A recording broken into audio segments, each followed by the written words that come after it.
OYO rooms की कहानी सिर्फ एक स्टार्टअप की सफलता की कहानी नहीं है, बल्कि यह एक ऐसे युवा सपने की उड़ान है जिसने चुनौतियों को गले लगाया, असफलताओं से सीखा और अपने जुनून को दुनिया के सामने लाकर दिखाया। आइए इस कहानी को भावनाओं के रंगों से भरते हैं, जो रितेश अग्रवाल के संघर्ष, उत्साह, निराशा और जीत की भावनाओं को जीवंत कर दे। कल्पना करें, एक छोटा सा शहर रायगढ़, ओडिशा।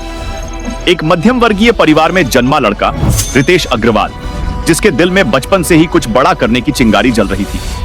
कंप्यूटर उसका पहला प्यार था। 8 साल की छोटी सी उम्र में जब बच्चे खेलने में खोए रहते हैं, रितेश कोडिंग की दुनिया में अपने सपनों को आकार दे रहा था। उसकी आंखों में एक चमक थी, एक जुनून जो कहता था कि वह कुछ अलग करेगा। 2009 में जब वह कोटा पहुंचा, आईआईटी की कोचिंग के लिए, उसके मन में एक उलझन थी। पढ़ाई के साथ साथ यात्राओं ने उसे एक नया रास्ता दिखाया। सस्ते पीजीज और बजट होटलों में ठहरते हुए उसे हर बार एक कमी खलती थी, न अच्छी सुविधाएं, न साफ सफाई, न ही विश्वसनीयता। हर बुरा अनुभव उसके दिल में एक सवाल छोड़ जाता, क्यों नहीं हो सकता एक ऐसा होटल जो सस्ता हो पर सुविधाओं से भरपूर? यह सवाल ही ओयो की नींव बनने वाला था। 2011 में दिल्ली पहुंचकर रितेश का आईआईटी का सपना टूट गया। यह एक ऐसा पल था जब कई लोग हार मान लेते, लेकिन रितेश के दिल में हार नहीं, बल्कि एक नई उम्मीद जाग रही थी। दिल्ली की सड़कों पर घूमते हुए, उद्यमियों से मिलते हुए, वह अपने सपनों को सच करने की तलाश में था।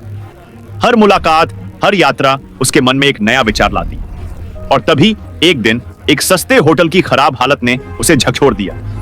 2012 में रितेश ने हिम्मत जुटाई और अपना पहला बिजनेस शुरू किया, ओरावल स्टेज। यह एक ऐसा मंच था जो सस्ते बेड एंड ब्रेकफास्ट और प्राइवेट रूम्स की सुविधा देता था। शुरुआत में उत्साह चरम पर था। जब वेंचर नर्सरी से 30 लाख रुपए की फंडिंग मिली तो रितेश की खुशी का ठिकाना नहीं था। उसने सोचा, बस अब तो मैंने दुनिया जीत ली। थीम फेलोशिप पर उसका आइडिया टॉप 10 में चुना गया। $1 लाख का इनाम और ढेर सारे संसाधन मिले।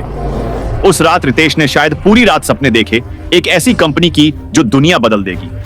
लेकिन सपने इतनी आसानी से पूरे नहीं होते। ओरावल स्टेज को शुरुआती उत्साह के बाद ठहराव का सामना करना पड़ा। ग्रोथ रुक गई। रितेश ने एयरबीएनबी मॉडल को कॉपी करने की कोशिश की, लेकिन वह भी फेल हो गया। सह संस्थापक मनीष सिन्हा के साथ भी चीजें नहीं बनी और वह कंपनी छोड़कर चले गए। यह रितेश के लिए एक कठिन समय था, लेकिन रितेश का जुनून उसे रुकने नहीं देता था। हर ठोकर उसे कुछ नया सिखा रही थी। उसने अपनी यात्राओं के अनुभवों को याद किया। हर बार जब वह किसी सस्ते होटल में ठहरता, उसे वही निराशा महसूस होती, खराब सुविधाएं, अव्यवस्था और बेकार अनुभव। उसने सोचा, अगर मैं इन छोटे होटलों को बेहतर बनाऊं तो लाखों यात्रियों का अनुभव बदल सकता है। यह विचार उसके दिल में एक नई आग जला गया। 2013 में रितेश ने ओरावल को फिर से लॉन्च किया, इस बार ओयो रूम्स के नाम से। इस बार वह पूरी तरह तैयार था। उसने छोटे मोटे होटलों पर ध्यान दिया, जिनमें 100 से कम कमरे थे और जिन्हें कोई नहीं देखता था। उसने एक स्टैंडर्ड सेट किया, हर ओयो होटल में साफ सफाई, अच्छी सुविधाएं और किफायती दाम होंगे। उसकी टीम ने होटलों को रिनोवेट किया, कमरों को ऑप्टिमाइज किया और उन्हें अपने प्लेटफॉर्म पर लिस्ट किया। रितेश की तकनीकी समझ ने यहां कमाल किया।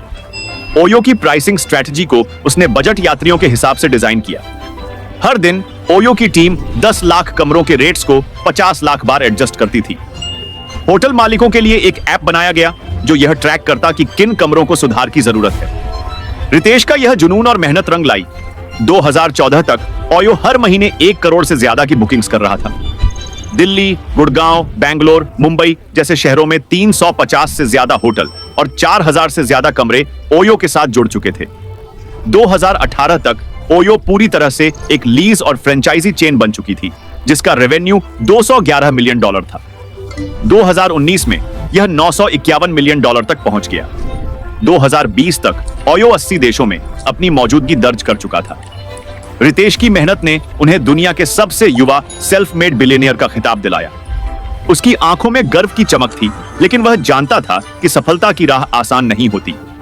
ओयो को कई विवादों का सामना करना पड़ा। 2019 में बेंगलुरु के एक होटल ने रितेश और 6 अन्य लोगों पर धोखाधड़ी का केस दर्ज किया, यह दावा करते हुए कि ओयो ने 7 लाख रुपए का भुगतान नहीं किया। कई होटल मालिकों ने शिकायत की कि ओयो 20% फ्रेंचाइजी फीस के नाम पर उससे कहीं ज्यादा वसूलता है। 2018 में एक नेशनल लेवल शूटर की होटल में मौत और एक कर्मचारी के साथ दुर्व्यवहार के मामले ने भी विवाद खड़ा किया। कोविड-19 ने ओयो को भी नहीं बख्शा। अप्रैल 2020 में ओयो का रेवेन्यू और ऑक्यूपेंसी 85 से 60% गिर गया। कर्मचारियों को 25% वेतन कटौती झेलनी पड़ी। ये वो पल थे जब रितेश का दिल भारी हो उठा, लेकिन उसने हार नहीं मानी। ओयो की कमाई के कई रास्ते हैं और हर रास्ता रितेश की दूरदर्शिता को दर्शाता है। कमीशन, पार्टनर होटलों से 22% कमीशन, जो सर्विस के हिसाब से बदलता रहता है। रूम रिजर्वेशन फीस, हर बुकिंग पर 10 से 20% fee. Membership, OYO visit programme, जिसके लिए 500 से 3000 रुपए की फीस। एडवर्टाइजिंग, वेबसाइट और ऐप पर दूसरी कंपनियों के विज्ञापन। स्पॉन्सरशिप, ब्रांड्स को प्रमोट करने की फीस। कंसल्टिंग सर्विसेज, होटलों और संगठनों को सलाह के लिए चार्ज। ओयो की कहानी सिर्फ एक बिजनेस की कहानी नहीं है, यह एक ऐसे लड़के की कहानी है जिसने अपने सपनों को सच करने के लिए हर मुश्किल को गले लगाया। रितेश अग्रवाल ने साबित किया कि अगर दिल में जुनून हो तो कोई भी मंजिल दूर नहीं। कोविड जैसी महामारी, विवादों और असफलताओं के बावजूद ओयो आज भारत के सबसे प्रेरणादायक स्टार्टअप्स में से एक है।